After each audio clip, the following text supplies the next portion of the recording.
The actual litigating side and, trying cases in front of a jury, of course, having been in a position where we played for over 50,000 people in London for Paul McCartney, I'm not afraid to get in front of people and advocate for my clients. What does it mean to plant your flag? It means you're not afraid. It means you're passionate about what you do. It means you're here to serve others. In business, in life. In good and bad. You aren't afraid to fly your colors proudly because you know you serve a greater purpose. This is the Plant Your Flag podcast with Mike Bean and Jeremy Mountain. Hey, welcome back, everybody. It's Mike Bean here from Plant Your Flag, Bean Media Productions, with another episode for you. We're super excited. We teased this a couple episodes ago about an exciting guest.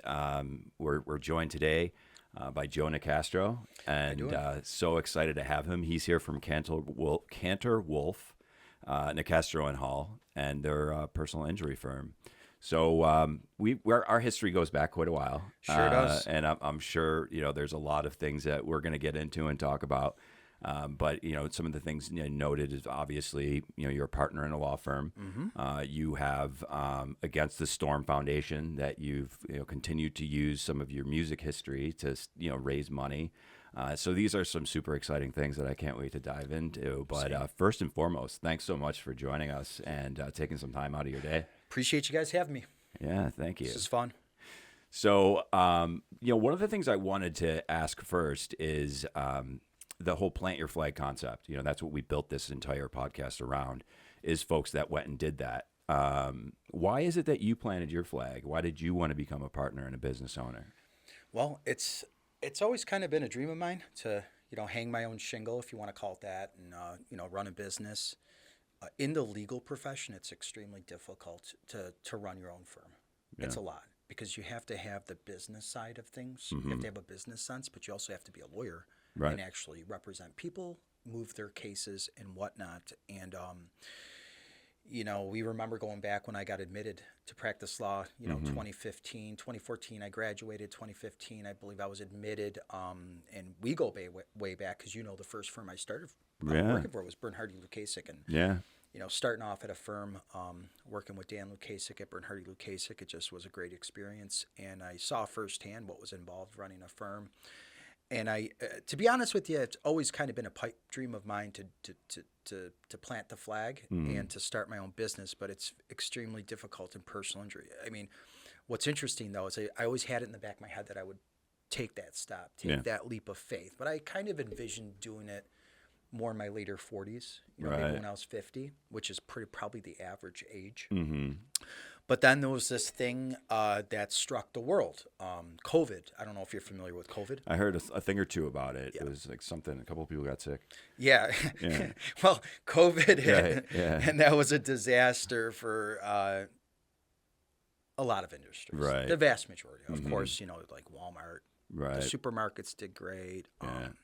But it was tough, It was tough for, I'm sure your business had challenges. Oh, absolutely, The firm I worked at the time, they had challenges, and we kind of got through it, but COVID kind of put a lot of people in a unique situation where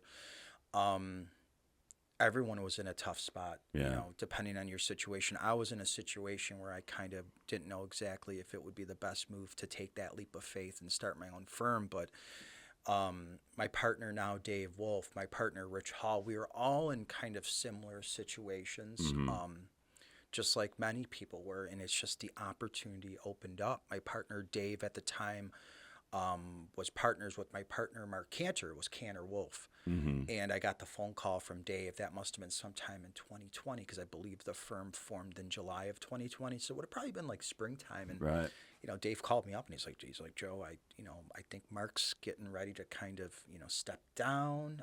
He's got big dreams of moving to Florida and kind of slowing down. I think that we could do something special here. Yeah. And I said, Dave, are you crazy? I'm like, this is COVID and you want to start a firm. Right. We need money to start a firm. Right. And Dave's people have to leave their house. Yeah. Dave's like, I think we can do it. We got an existing infrastructure. And I said, you know what? Let's do it. Yeah.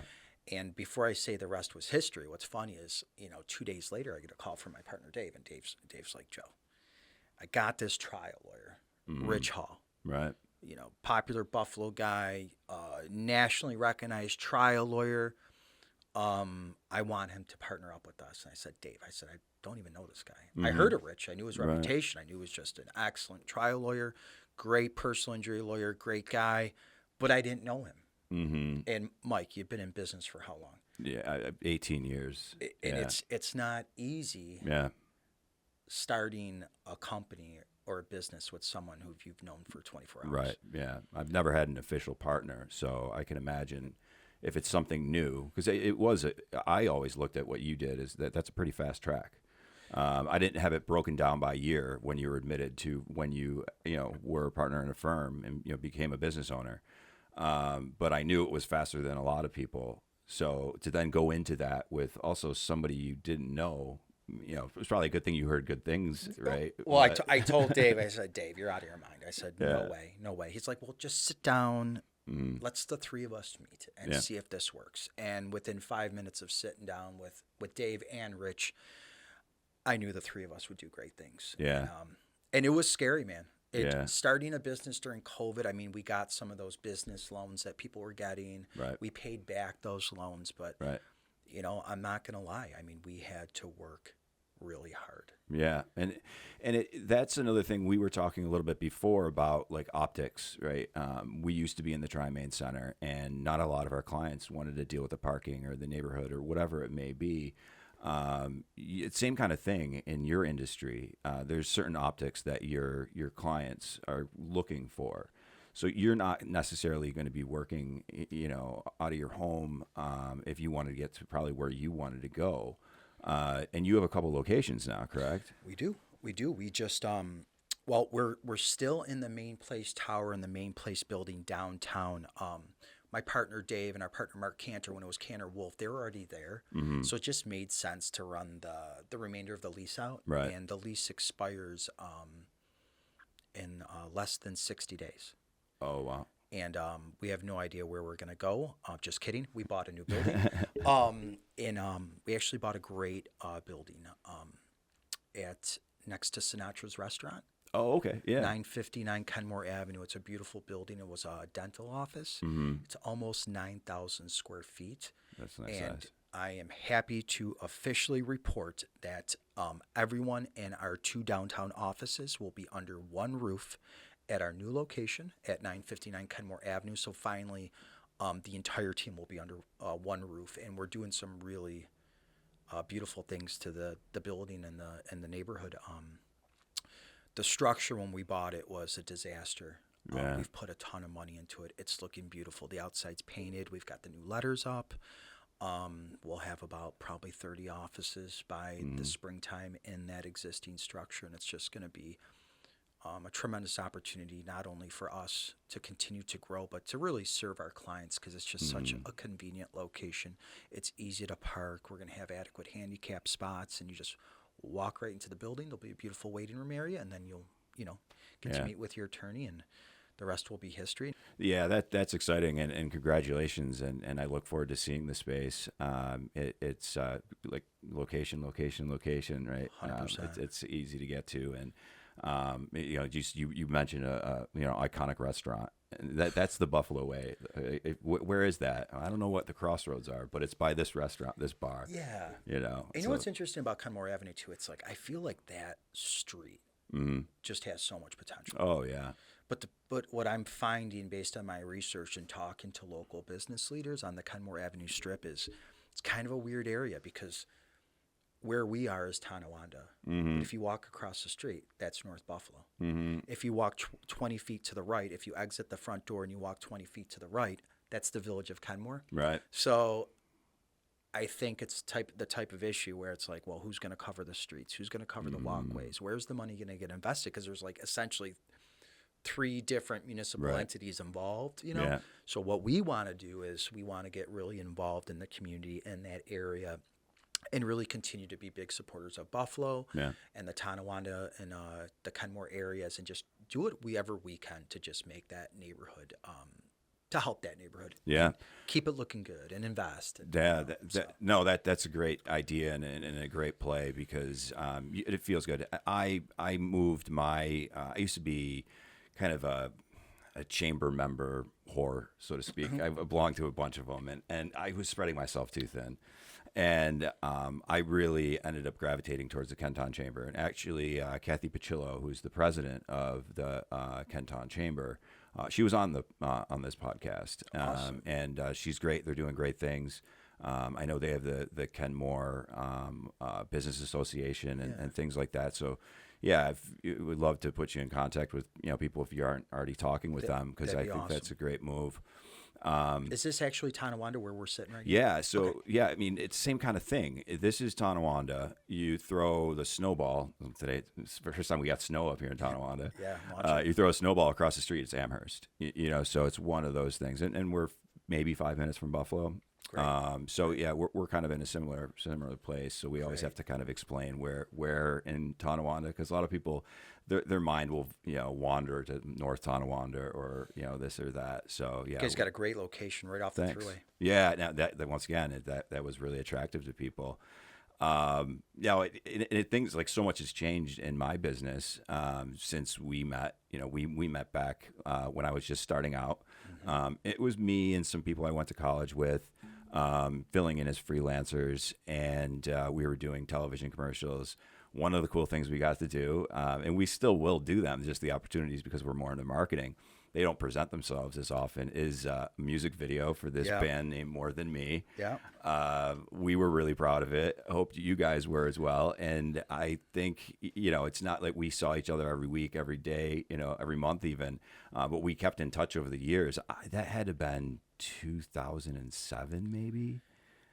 It was probably 05, 06. Yeah. I think when you did a video for our band More Than Me, I want to say it was definitely for You Make Me. I remember cutting it. I remember the parking lots we went to cut it. Mighty, Wegmans. Yeah. It was fun. I remember that. I'm pretty confident we released that record in 06. Mm-hmm. You Make Me was our single. We Yeah. did the video.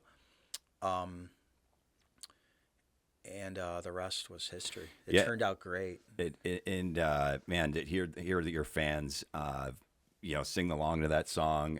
When we recorded some live footage and things like that. We went with you to the Knitting Factory in New York. Yes. And shot some footage of that as well. So it was a lot of fun. I can imagine that's such a transition. People are like, wait, he did what to where? Now he's an attorney. Do you find people from that life that find it kind of shocking that all along while you were in that band you were studying to be an attorney? Well, that was kind of a tricky situation, because I remember before our band toured heavy, I was at the University of Buffalo studying political science during the day, being a rock star at night, and that I think I graduated UB in, I want to say 2004. I think I graduated UB 2004. I should know this. And I do. Yeah, it would have been 2004ish. And One Not to Hide, One Not to Hide. That record came out approximately 2 years later. So, from 2004 to 2010, I wasn't really doing any studying. I was just focusing on the real elementary work, rock and roll. And I'm sure you've got some crazy stories from on the road. I don't have any stories. I was always the good one. I just sat and just slept in the van and I just read books. Yeah, I believe it. And I think I witnessed a lot of that when we went on the bus with you guys. A lot of you reading books and sleeping. And I think that's how it went. We had a My good memory time. serves me that way as well. I'm pretty sure I remember that pilgrimage we took from Buffalo to New York when we played the Knitting Factory, and you guys did some great video work for the band. I remember we had a bunch of cars. We all followed each other. Yeah, I think they filled the whole bus, and then there's some cars. Yes. And we brought an entire... Yeah. Yeah, and that's how you did it back in the day. It was really funny. You're trying to get noticed by a label, and you got these sharks that are flying out from major labels to see your band, and we were from Buffalo, and we were playing the Knitting Factory in New York. And even though we had fans in the city, we wanted to make sure that venue was packed. And it was. Thanks again for being a part of that, because I forgot about that. I forgot about the Knitting Factory. Yeah, no, it was That's certainly, really cool. we were editing on the way back because I think a label wanted to see the some of the footage. Yes. By the next afternoon. So we were I remember that. Yeah. So that was pretty wild. It's so funny how the music industry has changed so much from when you and I were a part of it and working together. Yeah. It's like incredible because when it's funny, we actually did a run of those CDs. I don't remember if you remember our record Oceans from like 1999. I'm sure I heard some tracks off of it, but I might have been beyond the CD. Well, that was like the Oceans EP, and then we had 99. Okay, yeah. Then we released an EP, Get Ready. Yeah. Then we released One Not to Hide. It's really funny because like after One Not to Hide, that's when the industry I don't want to say the industry crashed, but the industry drastically changed. And when I'm talking like drastically changed, I mean labels became less influential, less necessary, less important. Why? Because bands weren't selling records. Right. People are pirating music. They're doing iTunes. Yeah. People aren't into listening to full records anymore. It's a singles game. It's almost like it's gone back to the 50s. Well, yeah, that's a good point because if you think about it, somebody had mentioned I'm sure made mixed tapes or mixed CDs, right? Back in the day. And now it's playlists, and people are more, they understand a song, they'll remember, but they can sing along to it, but they don't necessarily know who sings it, and what album it's from, because it's more of like, and you can get that one song, get a great video for it, whether it be TikTok or YouTube. Which is was great for my industry because we found avenues that we're pioneering in versus kind of having to chase who's been there and doing it for 20, 30 years. We got to kind of recreate things a little bit. How much of that? I mean, I can imagine just performing as frequently as you did. When it comes to the trial side, because running the business is one thing, but and I can also relate to that because with a creative business where you're not selling a widget, you have a service, you just can't put something in a box and ship it. You have to spend time, nurturing the relationship. And so you've got that side of it, but then you also have the litigation side. Do you find that like some of that experience of being on stage in front of all these people helped you in what you do in the litigation or maybe anywhere in your business career? I'll tell you what, if it wasn't for my music career, there's not a chance in hell our firm would be as successful as it is. Yeah, there's no question. And what I mean by that, because we're a team, there's no doubt. But I play a special role at the firm. I'm really good at generating business and winning cases.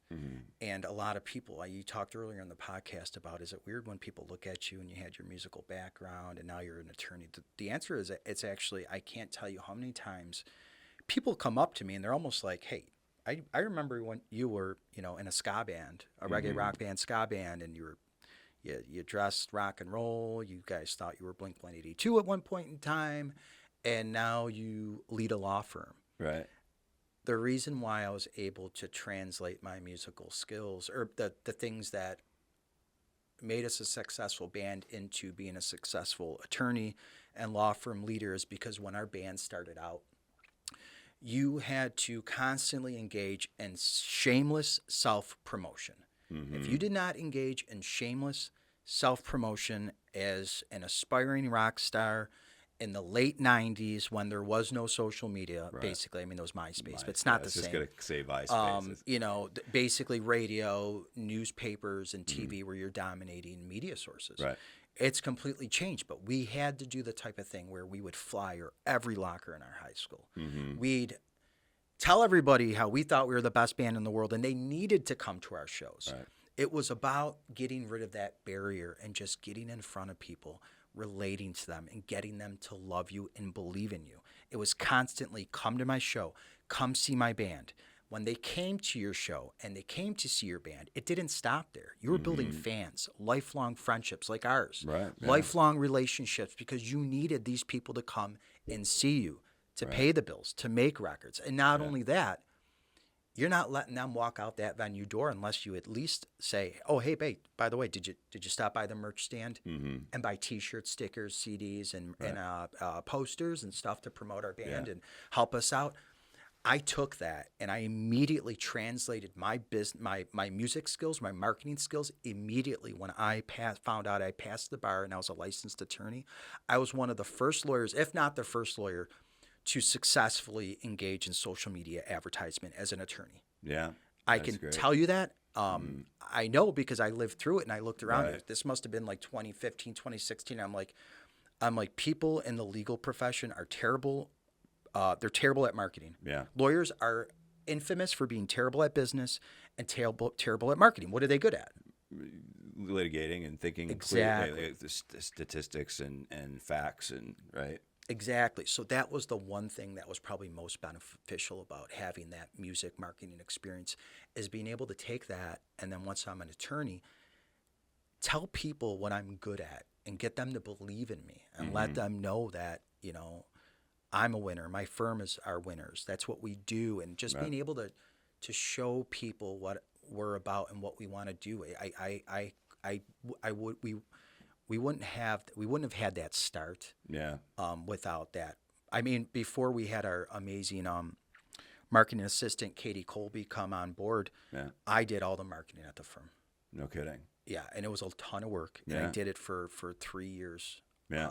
And it was a lot. And finally, we're at a stage, the firm, where we can bring talented people like Katie on board, and it takes the pressure off me, and I can do stuff that's more enjoyable like this, and let the professionals, do the editing and a lot of the idea thinking. So that was a long-winded answer, but to answer your it's cool. And then on the actual litigating side and, trying cases in front of a jury, of course, having been in a position where we played for over 50,000 people in London for Paul McCartney, I'm not afraid to get in front of people and advocate for my clients. Right. So. And you mentioned growth and being able to, you have to kind of get into a position at one point where you realize that you can only do so much. You're going to be better off. You can do a better job if you delegate. You can find somebody. You have to release some of that, that responsibility.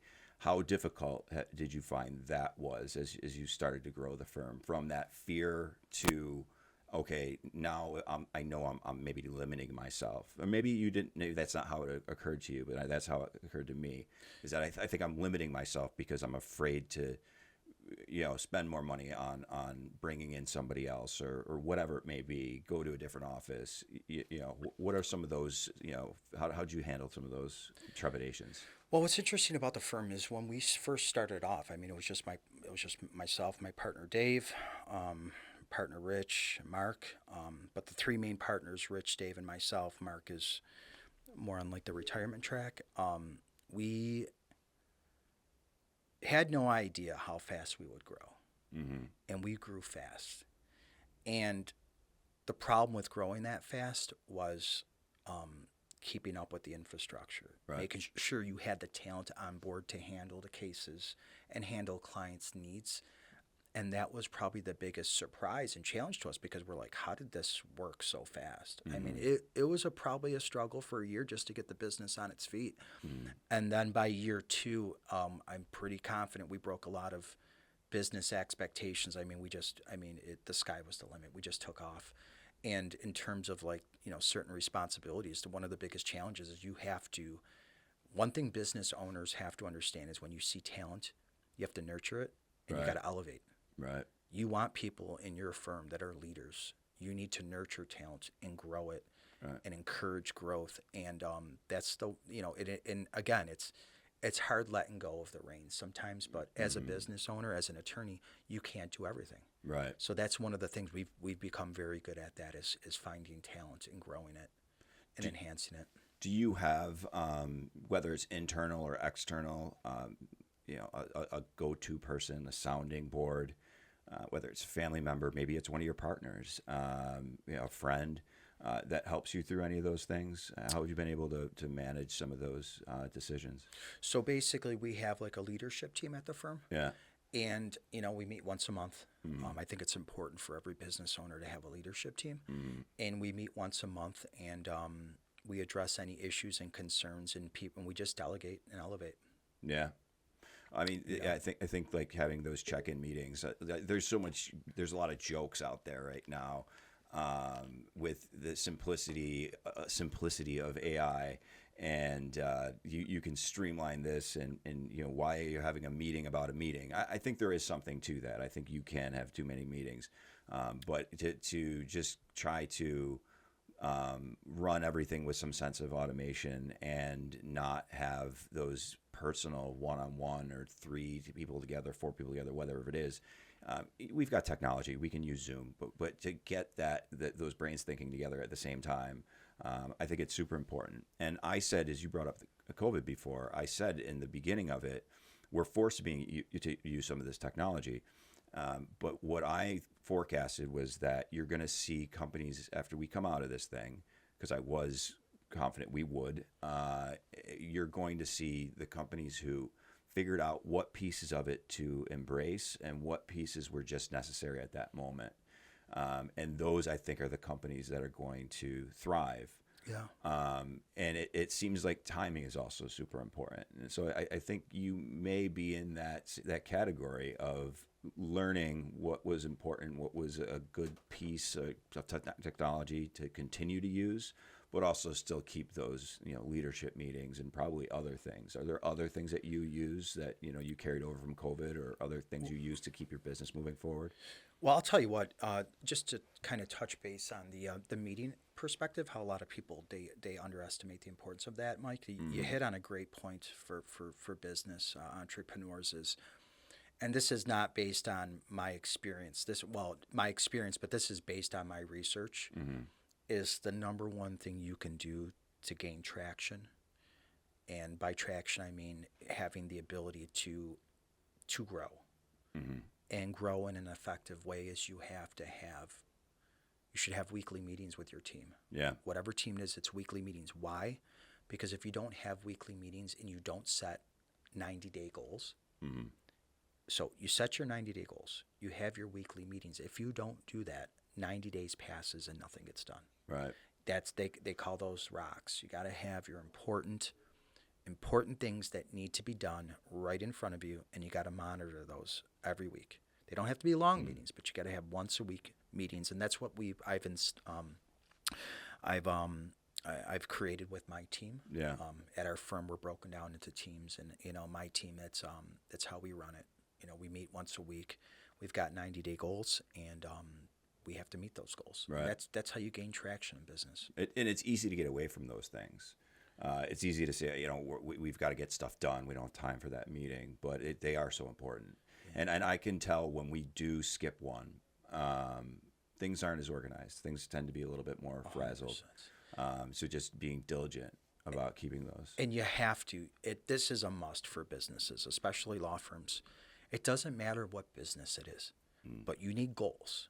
You have to set goals. You have to meet them. Whether it's a financial goal, it's a goal of something related to the structure of the business, and goals are meant to be achieved.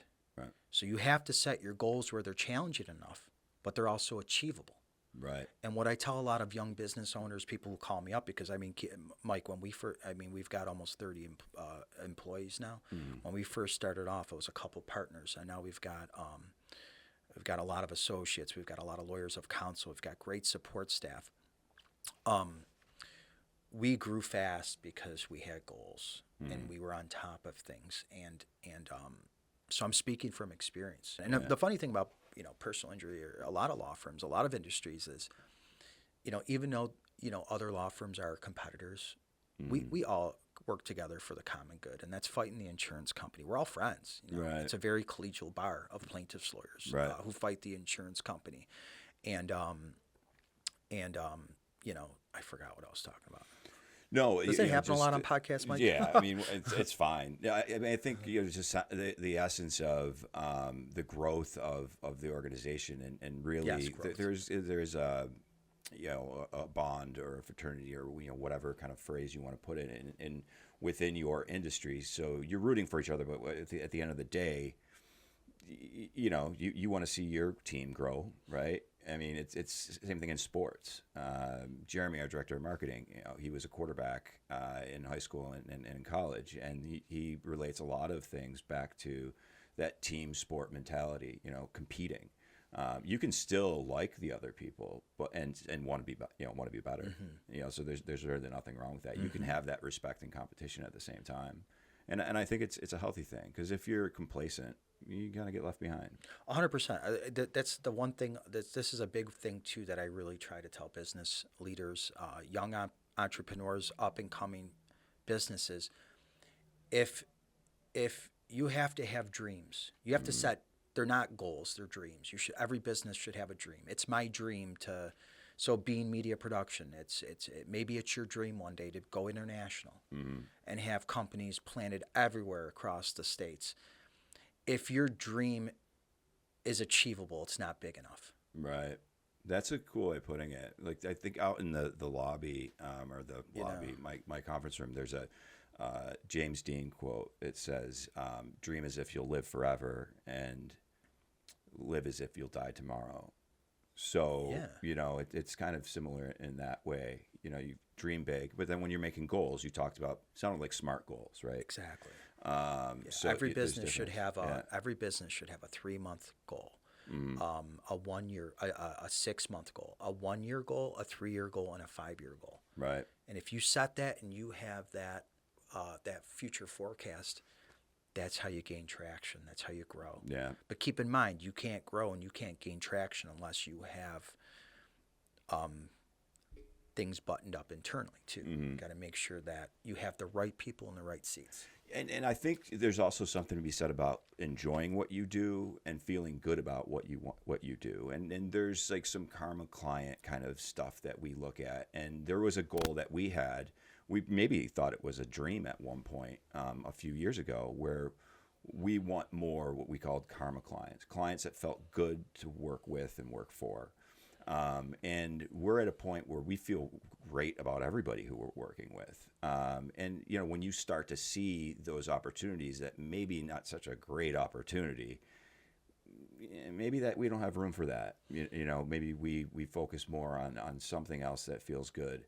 And I'm sure you do that quite a bit through your practice and your business, because you're helping people, but you're also you're still using your music for your foundation. Absolutely. So I would hate to wrap this up and not ask a little bit about that. Yeah. So I mean, like in what context you kind of think? So from what I understand, you're still playing music. You have the Against the Storm Foundation, and you through these concerts and through some of the things, that you're still being able to use your music talents, and you're able to help folks. Was it with blood diseases, blood cancer? Yep. I got you. Yeah, probably. Yeah, you know what? Probably Well, I always like to say my greatest accomplishment in life is my family, my son, my daughter, and my wife. That's my greatest accomplishment to date. I'd probably say the second biggest thing I'm proud of is the ability to and the financial means to actually financial support that we get from other businesses to form the foundation that we did. I formed Against the Storm Foundation, I think about 6-7 years ago. And it's a great foundation. Nearly no one, every member of the board on the Against the Storm Foundation does not receive any compensation. It's completely volunteer. Been big supporters of the Leukemia and Lymphoma Society, the Mental Health Advocates of Western New York. Every year we do a Rock for the Cure concert, and that event alone has raised well over $100,000 in the last 5-6 years. And what's really nice about it is just being able to give back to the community. Obviously, it's anybody can give back to the community. You don't need to donate money to give back. There's a million ways to help people without having to give money. However, money certainly is necessary and does help in situations where institutions and non-for-profits need money for like cancer research. I mean, you're not going to get scientists to just volunteer their time. You have to pay to get the best of the best to find cures and do what they can do to end cancer, for example. But it certainly does feel good that our firm, Cantor, Wolf, Nicastro, and Hall, has the financial means based on our success to give back. And we had a record-breaking year of charitable donations in 2024. Awesome. And Congratulations. It's just, I'm incredibly proud that we can do that. Yeah. And every year the budget's getting bigger. And like the Boys and Girls Club, we were big supporters of them this year. Amherst Hockey, Mental Health Advocates of Western New York, the Against the Storm Foundation, Leukemia and Lymphoma Society. The list goes on. Yeah, that's great. The biggest challenge is when the hardest part is when you have to say no. Right. But it's very rare we do. Yeah, that's great. But how can somebody get involved or find out more about what your organizations are doing? So if you go on Facebook, it's the Against the Storm Foundation. We also have a website, againstthestormfoundation.org, and you can read all about the foundation and the great things that we do in our community. Yeah. And it's always our goal to keep the money we raise right here in Western New York. Yeah, that's really, really cool. That's what it's about, man. And I'm glad you're doing that. I'm glad we got the opportunity to sit down and have this conversation. We can go on and on and on for hours, for days. Is there any parting thoughts? You had mentioned your new location. Is there any last plug? How people can find you? Anything like that? You know what? If anyone needs If anyone needs a personal injury lawyer, if they're injured, they get hurt, I encourage them to go to buffalolaw.com. That's our URL. That's our home base, buffalolaw.com. And we're very passionate about helping people all over New York State, injury victims. And, our whole thing is, Mike, we go way back. Yeah. The days of rock and roll. I've been able to follow your company's success. You've been able to follow my firm's success. Yeah. If there's one common denominator between my firm and Bean Media, it's we're winners. It's what we do, man. Our entire life, ever since I've known you, you've been a winner. I consider myself a winner. Yeah. And when it comes to personal injury, we're winners. We win. It's just that simple. It's what we do. So if anybody needs us, we're here for them. Go to buffalolaw.com or pick up the phone and call 716-848-8000. I mean, when it comes to car crashes, slip and falls, we do a lot of sex abuse cases, which are very sad, injuries by animals, construction accidents, nursing home neglect. When it comes down to it, this is the type of work we do, and we're very proud of it. A lot of injury lawyers are ashamed of what they do. We are extremely proud because people, when they're hurt, their life gets flipped upside down. Yeah. And it's probably one of the biggest challenges they'll ever face is just recovering. Yeah. And we like to help them and get them the compensation and justice. And above all, we do a lot of cases where there's just things that hurt kids. There's products, and there's a lot of cases where we have clients that get hurt on the job. And the second we become involved, these dangerous conditions, they get fixed. Yeah. So people forget about that aspect of personal injury, and I feel like it's a very important thing that personal injury lawyers do. And if personal injury lawyers were not on this planet to fight the insurance company, then the insurance company would rule the world. Right. Yeah. I'm glad for what you're doing, and I certainly respect it. And thank you for the kind words about what we've done. And it really does boil down to you're out there to help people. And there's no crime in making a living while you're doing it. So I'm glad to see that you're still enjoying music. You're enjoying helping people. I'm glad we got a chance to do this. It's amazing, man. And I can't thank you guys enough. Yeah, maybe we'll do part 2 someday. I'd love that. Yeah, very cool. Thanks a lot, Joe. Thanks, Mike. Love you, brother. Yeah, you too. And everybody out there, thanks so much for tuning in.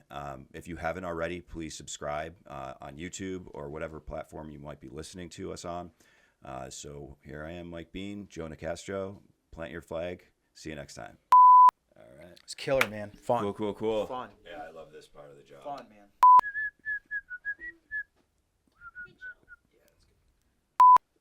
It's we have somebody is in here and they're not employed by B Media. We just block them, shut their phone down. We've got a scrambler.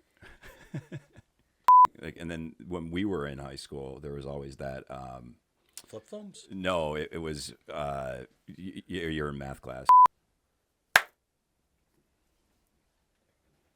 Feel good. Cool. That? Right. So you're not going to have a calculator in your pocket everywhere you go. No. No, you've got a calculator, a phone, a calendar, everything you could imagine. I still use a hard calendar. Yeah, I mean, I get made fun of. I have one on my desk, but it's like 4 months behind. And we're out. Yeah, cool. Awesome job. Yeah, you too. Did you have fun? That was great. I never wrote anything down. I when I was in college, I had, I think I was taking 21 plus credits. It was interning, and I had a part-time job, but I was working like 30 hours a week, and I never wrote anything down. I don't know what I would do without my calendar on my phone. It runs my life at this point. It's amazing. All right, can I get a count